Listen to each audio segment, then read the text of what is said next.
Peggy 3.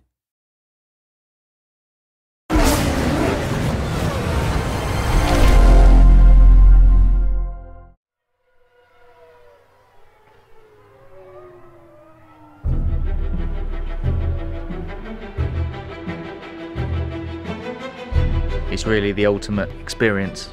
It's a culmination of so much hard work. It's that attention to detail which really makes such a big difference. The drama, the tactics, the excitement, the strategy, we really have got to the heart of the sport.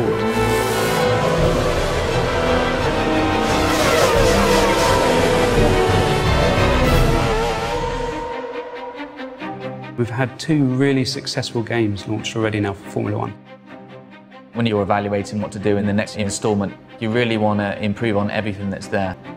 The aim for the 2012 game is to make more of a complete F1 experience.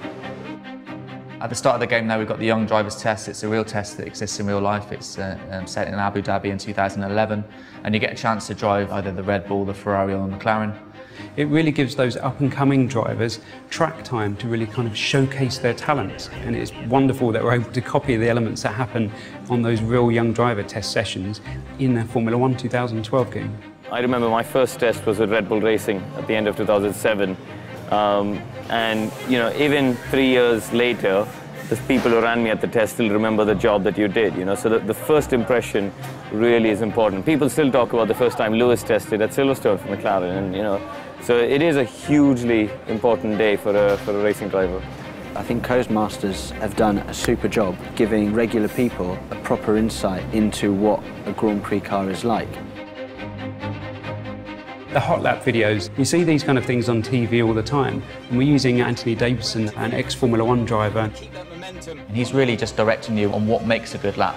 So he'll be pointing out the braking points, the things you should be watching out for. If it's a double apex, the sort of line you should be taking. This is kind of just giving you that fundamental information that you need in order to get to a new circuit, understand it very quickly and enjoy the most from it. Formula 1 games are very fast, they always have been in the past, but what we've tried to do is enable the player to drive consistently. And we've put a lot of time into working on the pad to help the player control the car at speed.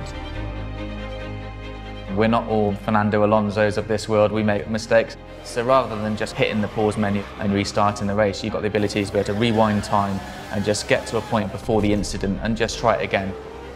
Certainly for the novices, in terms of learning racing lines and avoiding incidents, they're a really useful tool.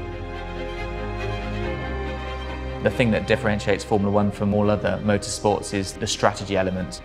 Being able to make the right call at the right time.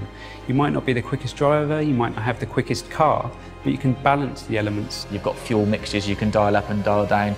You've got different pit stops. Do you stop twice? Do you try and run longer? It's a thinking man's racing game.